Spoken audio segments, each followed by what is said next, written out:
Pas possible, ça n'a même pas de bon sens.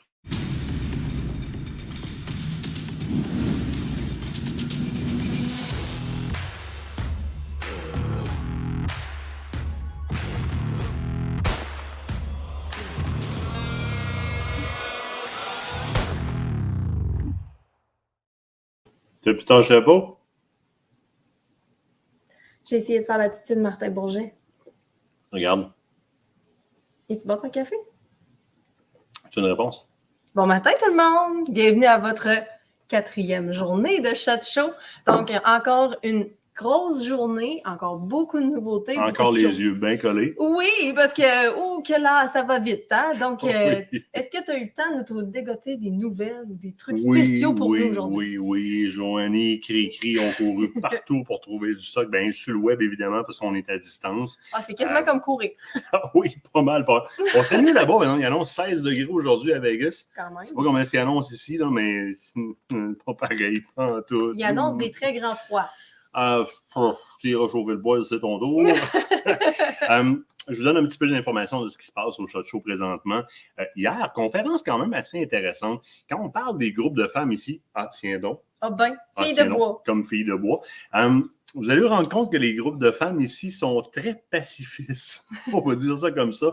Évidemment, aux États-Unis, c'était aujourd'hui, pour vous dire, là, le Shooting for Women Alliance. Donc, c'est un groupe de femmes qui font de la formation entre elles, littéralement. Ce qu'elles font, c'est qu'elles vont offrir des formations d'autodéfense qui sont ciblées pour les femmes. Mais regardez un petit peu, là, il y a les Family Fun, Indoor Range. On dit que on forme les femmes et les hommes qui les accompagnent, parce qu'on invite les femmes à être accompagnées de leur homme, à l'autodéfense. Là, on ne parle pas d'autodéfense karaté. C'est ça un petit peu, là? Oui. Regarde, le Shooting Straight Woman and Firearms. Mais c'est une autre mentalité aux États-Unis. Puis pour vrai, là, ce qu'on a trouvé beaucoup par rapport à l'industrie féminine, exemple dans les nouveautés ou encore ce qu'ils font un petit peu aux États-Unis, ça va être beaucoup justement du self-defense. Ils vont être très, très, très axés là-dessus. Ils travaillent fort à ce niveau-là parce qu'ils se disent que les femmes, elles aussi, peuvent très bien se défendre et ils leur montrent comment ils les outillent beaucoup là-dessus aux États-Unis. Ils mettent énormément d'emphase là-dessus. Il faut savoir que la politique, les lois, les règlements, puis un petit peu l'habitude des gens face aux armes là-bas est vraiment pas la même qu'ici. Moi, ce qui attire mon attention, c'est vraiment comme... C'est presque prétentieux, là. Mais what woman want is not about pink, it's about you. Ce que les femmes veulent, ça n'a pas rapport avec le rose, c'est par rapport à vous. Puis ils nous mettent une photo d'une femme toute en rose en dessous. Bref, c'est comme... C'est l'ironie un petit peu de tout ça, mais c'est vrai quand même que ça dépasse le rose. C'est complètement différent. Mais combien de femmes aux États-Unis savent, et je ne dis pas qu'ici, les filles, vous ne le faites pas, c'est pas ça, mais disons, la propension de femmes aux États-Unis qui sont soit dans le domaine de la chasse ou encore du tir sportif est tellement plus élevée qu'ici. Oui, beaucoup. C'est vraiment pas la même mentalité. On le voit beaucoup, les Lena McCulloch. Oui, exact. Qui, entre autres, on la voit là. On a la Risa qui était là aujourd'hui, justement, au Shot Show. Il y en a beaucoup. Les McCulloch étaient là hier, je pense, dans le bout de Mossberg, carrément. Oui, exactement. Oui, c'est ça, il était direct là. Fait que, maman était là aussi, oui. Oui, c'est ça. C'est pas du tout le même genre d'activité. C'est le fun de voir justement que ça se développe ailleurs et comment ça se développe. Donc, c'est le fun de voir ça. Culture totalement différente par rapport aux armes d'ici. Ici, on est comme les armes, c'est le démon. Là-bas, c'est there's nothing better than a good guy with a gun to counter a bad guy with a gun. Il n'y a rien de meilleur qu'un bon gars avec un gun ou femme avec un gun pour contrer un mauvais gars avec un gun. Les États où est-ce qu'il y a le open carry, entre autres le open carry, ce que c'est on n'est pas obligé d'avoir le conceal. Le conceal carry, c'est les armes cachées. Oui. Le open carry, c'est à la vue. Et ce qu'on défend là-bas, c'est très simple, c'est que puis c'est une autre façon de voir les choses. Je ne vous dis pas que c'est mon point de vue, mais c'est une autre façon de voir les choses. Si quelqu'un rentre faire un hold-up, par exemple, dans un restaurant, puis il rentre, puis il y a 5 John Wayne qui sont assis avec un gun à la vue, il y a des chances qu'il ne fasse pas son hold-up. C'est légèrement dissuasif, mettons. Légèrement. Autre chose, on nous dit, pour rester informé par rapport au Shot Show, allez voir le Shot Show TV, entre autres, sur le web, le YouTube de Shot Show, notre YouTube, où est-ce que toutes les lives qu'on fait sont rediffusés, puis toutes les émissions, etc. Très fort sur LinkedIn, Facebook, Instagram, Twitter. Si vous tapez Shot Show ou NSSF, le National Shooting Sport Foundation, SHOT Show 2022, vous allez sortir énormément d'informations sur le SHOT Show. Il y a une application mobile aussi, il y a le SHOT Show Planner. Excusez-moi. Il y a plein de bonnes sources d'informations sur le SHOT Show, sur le web. Il va y avoir énormément de choses. Il va y avoir des choses qui ne pourraient pas se vendre ici, littéralement. Là. C'est très militarisé. On a accès à beaucoup de choses en termes d'armes à feu aux États-Unis qu'ici, on ne pourrait pas. Quelques chiffres. Le SHOT Show rapporte 88 millions de dollars lors de sa tenue. 88 millions de dollars, c'est énorme. On dit qu'au travers de l'Amérique, juste les armes, pas les activités de chasse, etc., là, juste les armes, c'est 7,1 milliards de dollars et ça supporte 342 000 jobs. Wow! 342 000 emplois pour 7,1 milliards de dollars. Donc, c'est l'économie, ça. Mais moi, c'est quoi? Je serais curieuse de faire le penchant au Canada. Les chiffres existent, on les trouvera. Oui, ça pourrait peut-être être un bon sujet de live, ça. Définitivement.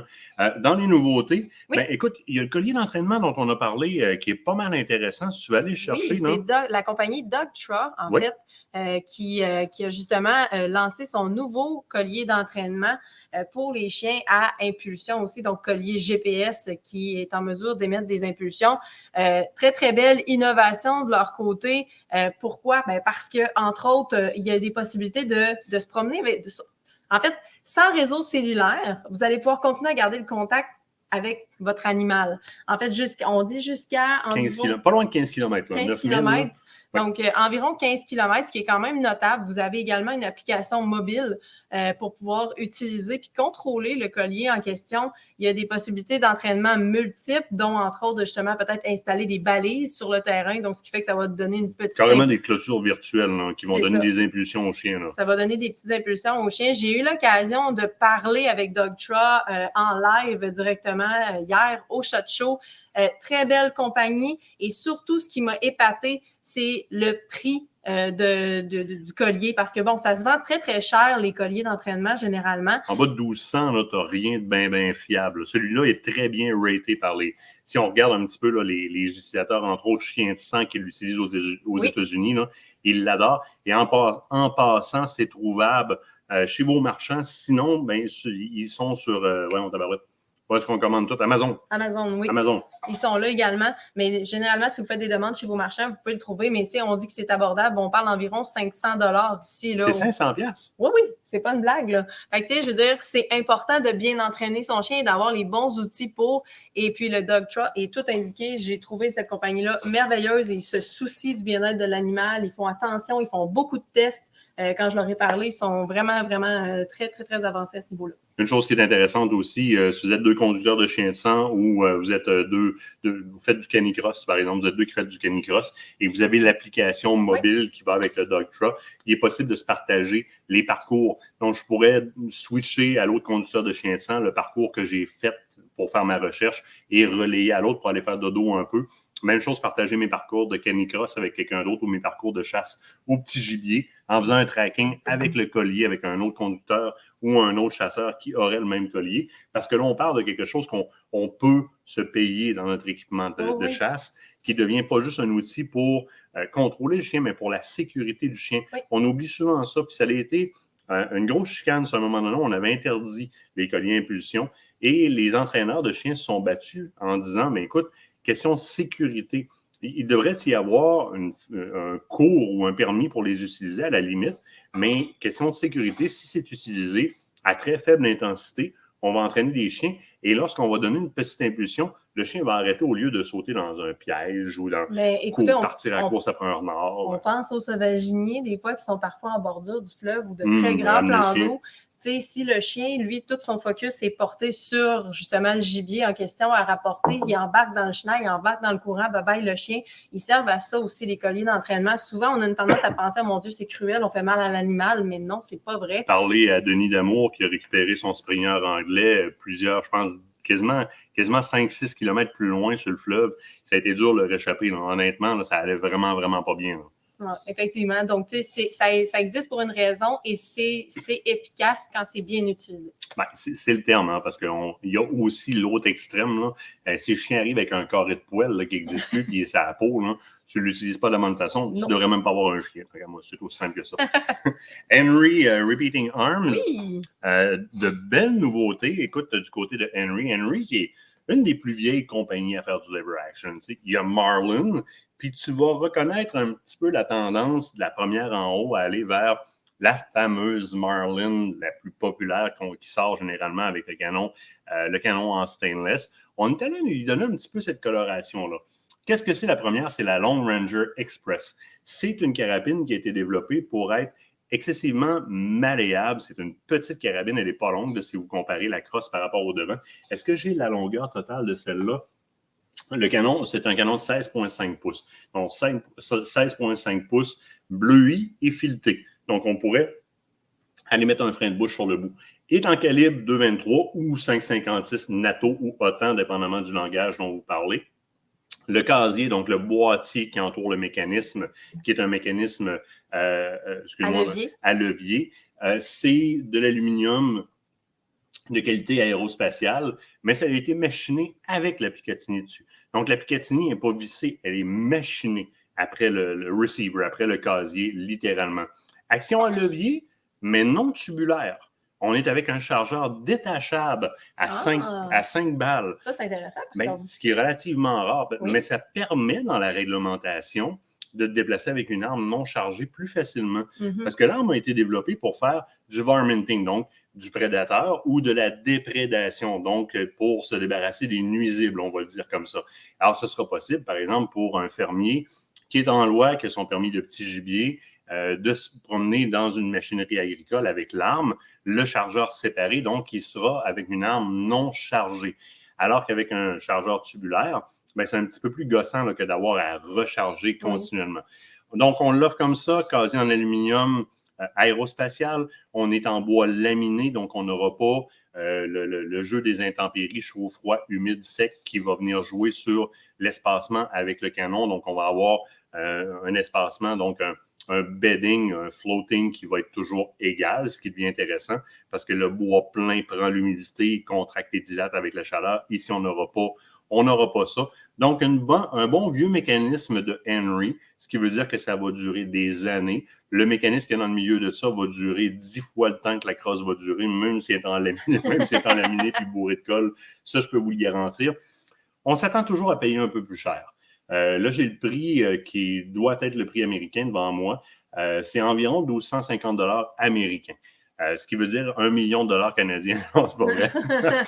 Donc, vous pouvez figurer un petit peu en canadien. Là. Donc, ça ressemble à ça. Juste en dessous, on s'en vient avec quelque chose qui est un petit peu plus... c'est spécial, Oui, c'est un petit peu plus exotique. Ça se distingue, on va dire ça comme ça, autant la forme de la poignée que le look général. Hein, c'est même dur à guesser ce que c'est sur le coup. Tu sais, moi, j'aurais dit, au départ, c'est sûr, ils ont fait une 30-30 ou ben non, c'est une 45 Colt ou quelque chose comme ça. Ben non, c'est un 410. C'est un 410? Oui, c'est un petit 410 à chargement tubulaire.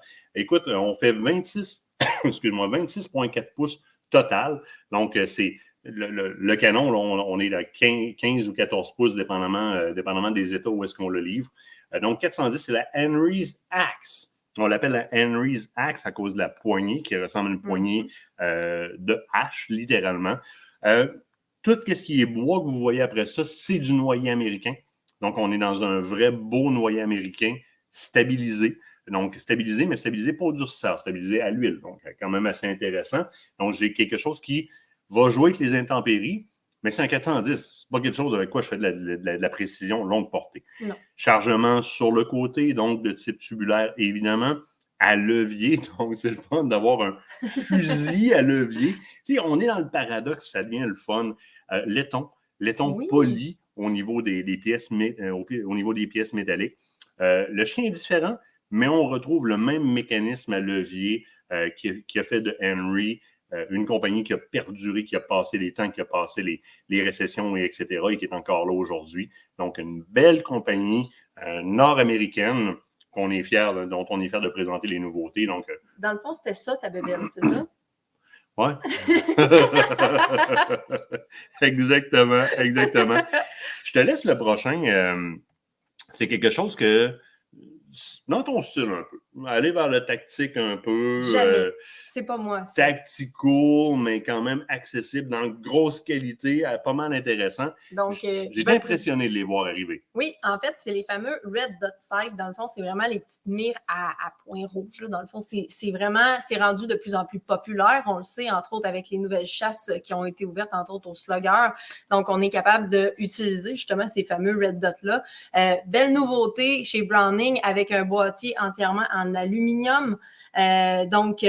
Qui fait vraiment très, très bien le travail et qui est fait vraiment résistant. C'est solide puis c'est léger. C'est ça, c'est solide, c'est léger. Très résistant. Au niveau du recul, là? Oui, très résistant au niveau du recul. Ça vient évidemment avec les deux fameux petits clips de protection de chaque côté. C'est simple d'utilisation. Il y a 10 niveaux d'éclairage. Et puis, c'est fait pour aller vraiment sur les rails Picatinny. Donc, c'est parfait pour justement vos sluggers de ce côté-là. Et c'est utilisé avec les fameuses batteries standards, le CR2032, là, qu'on prend généralement pour les Red Dots. Ça prend en popularité, les Red Dots. Ben, beaucoup, parce que là, les sluggers de dindon, etc. Regardez toujours la réglementation, évidemment. Oui. Là. Les choses qu'on va chercher aussi, souvent, les Red Dots vont être sur des montures hautes ou médium pour les Pika. Là, celle-là, c'est une low. Donc, c'est très intéressant parce qu'on vient vraiment à fleurement du fusil, ce qui est très, très, très intéressant. Tester, retester avec des gros calibres. Oui. Un Red Dot, généralement, si tu payes en bas de 400$, bien honnêtement, mais ça, c'est une 450 Bushmaster. Si tu tires 3 coups, c'est plus ajusté. That's it, that's all. C'est pas que c'est long à ajuster, c'est que c'est plate quand ça arrive à la chasse. Là, ici, on l'a testé beaucoup. On a un prix abordable. Il passe au travers pour quel prix? 200$. Et c'est rien, là. Non, c'est vraiment rien. Puis, tu sais, ça peut faire une grosse différence dans votre issue de chasse aussi. Puis, d'avoir un appareil qui est fiable, de confiance, comme Martin vient de le dire, ça fait toute la différence au bout du compte. On a un vide au nitrogène, donc qui est utilisé ici dans le Red Dot. Donc, très, très belle innovation du côté de Browning cette année, encore une fois. Sérieusement, Browning, cette année, sur toute la ligne, là, ils nous ont épatés dans leurs nouveautés au SHOT Show. On en a parlé sur tous les plans. Tu as fait beaucoup, justement, de live hier, justement, par rapport à ça. J'aurais voulu faire plus de live avec d'autres mondes. Écoute, il y a Savage qui avait quand même pas mal de nouveautés, mais j'ai fait un gros live. Je voulais vraiment comme aligner. C'est un bel alignement de techno. Allez voir nos lives sur ma page, entre autres. Là. On a fait beaucoup de lives. Là. Et évidemment, Browning, ils ont comme trop sorti de nouveautés. Là. C'est comme ils ont enterré. Non, il n'y a jamais trop. Il n'y a jamais trop de Browning. Browning arrive vraiment à l'avant-garde avec la quantité qu'ils ont sorti. Winchester, pareil. Savage, impressionnant la quantité de nouveautés chez Savage. On a plusieurs autres fabricants aussi qui se sont démarqués. On parle beaucoup des armes parce que, bon, c'est le salon pour ça. Mais on t'a parlé, entre autres, de Plano dans Burris. Il y en a beaucoup là, qui ont sorti d'autres nouveautés, mais Browning s'est particulièrement distingué cette année. Oui, puis aujourd'hui, dans la journée, on va vous présenter d'autres nouveautés dans le vêtement. On va vous présenter Leupold aujourd'hui aussi. On va vous parler de Leupold, un beau petit rangefinder très intéressant dans la haute qualité, mais très abordable. Je vous en parle un petit peu plus tard aujourd'hui. Manquez-le pas, celui-là. Leupold, un nouveau rangefinder très, très intéressant. Moi, je vous amène ailleurs un peu. Ça. Qu'est-ce que c'est que ça? Ah, à toutes les fois que le dindon arrive, là, à toutes les années que le dindon arrive, là, vous savez, dans pas grand temps, pas tant que ça, va y avoir du dindon. Cherchez donc pas votre choke à dindon, Christy, la semaine d'avant, gang, s'il vous plaît, sur Amazon puis partout. Martin, je prends-tu un Carlson, je prends-tu un ci, je prends-tu un ça. Je vous présente une compagnie super intéressante. Vas-y, je vais te laisser aller le chercher. Oui, mais moi, je te laissais parler pendant ce temps-là, pendant que j'allais rechercher la page. Kicks Choke Tubes. Qu'est-ce que c'est? C'est un fabricant d'étranglement, littéralement, mais d'étranglement à toutes puis pour toutes. Là, vous allez sur Kicks Choke Tube, il y a un sélecteur.